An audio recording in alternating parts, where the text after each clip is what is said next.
राजा विक्रमादित्य, उज्जैन के प्रसिद्ध और न्यायप्रिय शासक, ने अपनी बहादुरी और बुद्धिमानी से बहुत सारे दुश्मनों को हराया था।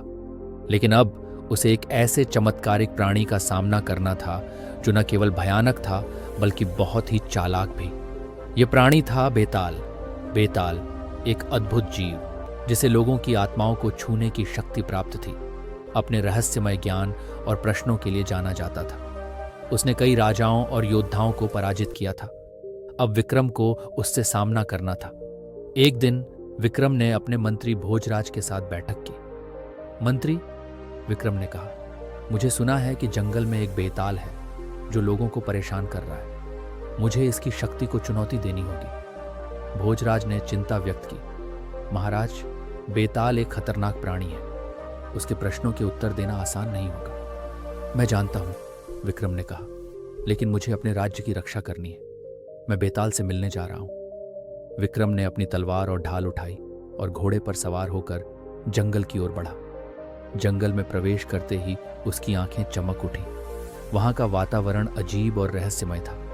पक्षियों की चहचहाहट थम गई थी और केवल उसके घोड़े की टापों की आवाज सुनाई दे रही थी। विक्रम ने गुफा के पास पहुंचकर देखा कि वहां बेताल एक विशाल पीपल के पेड़ पर लटका हुआ था। उसकी आंखें लाल थीं और वह एक भयानक हंसी हंस रहा था। विक्रम ने साहस से कहा, बेताल, मैं तुम्हारे सामने आया हूं। तुम्हें मेरे राज्य से जाना होगा। बेताल ने एक गहरी हंसी हंसते हुए कहा, राजा विक्रम, तुम बहुत बहादुर हो, लेकिन क्या तुम मेरी पहेलियों का उत्तर दे सकोगे?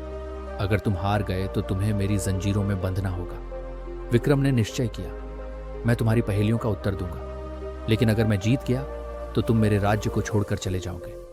बेताल ने पहले प्रश्न का सामना किया, क्या वह चीज है जो जब छोटी होती है तो प्यारी होती है, लेकिन जब बड़ी होती है तो सभी को डराती है?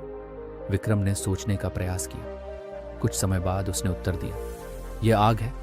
बेताल ने उसे प्रशंसा की। सही उत्तर, लेकिन अगला प्रश्न सुनो। बेताल ने अगली पहेली पूछी, वह कौन सी चीज है जो हर किसी के पास होती है लेकिन उसे कोई नहीं देख सकता? विक्रम ने एक पल सोचा और उत्तर दिया, यह सपना है। बेताल ने फिर से कहा, सही उत्तर, लेकिन क्या तुम इसके लिए तैयार हो? अगली पहेली और भी कठिन है। विक्रम ने सिर हिलाया और कहा, मैं तैयार हूं। बेताल ने अगला प्रश्न पूछा, जो तुम्हें जीवन में हमेशा पीछे छोड़ती है वह क्या है? विक्रम ने एक बार फिर सोचते हुए उत्तर दिया, यह मृत्यु है। इस बार बेताल ने विक्रम को एक दृष्टि दी। तुम वास्तव में बुद्धिमान हो विक्रम, लेकिन अब यह मेरा अंतिम प्रश्न है। अगर तुम इसका सही उत्तर दे सको तो मैं तुम्हारी इच्छाओं को पूरा करूंगा।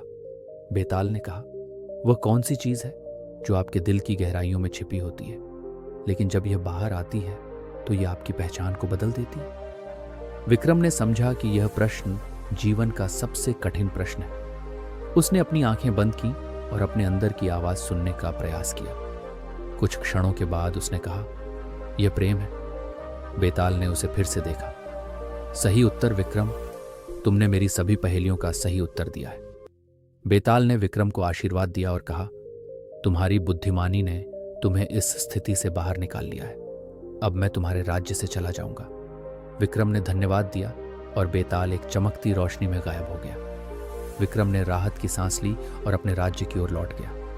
राज्य में लौटकर विक्रम ने अपने लोगों को बेताल के बारे में बताया। उसने कहा, हमेशा सच बोलना और दूसरों के प्रति करुणा दिखाना हमारे लिए महत्वपूर्ण है। मैं चाहता हूं कि हम सभी मिलकर एक दूसरे की मदद करें। विक्रम ने शिक्षा को प्राथमिकता दी। उसने एक स्कूल की स्थापना की जहां बच्चों को नैतिक शिक्षा दी जाती थी। उसने सभी को बताया कि प्रेम और करुणा ही सबसे बड़ी शक्तियां हैं। साथ विक्रम का राज्य खुशहाल बन गया। लोग एक दूसरे के साथ मिलकर काम करते थे और अपने कर्तव्यों को समझते थे। विक्रम की बुद्धिमानी और न्यायप्रियता की कहानियां दूर दूर तक फैली। राजा विक्रमादित्य ने एक नई पीढ़ी को तैयार किया जो न केवल वीरता का प्रतीक बनी बल्कि ज्ञान और करुणा का भी उदाहरण बनी। उसने अपने राज्य को एक आदर्श समाज में बदल दिया।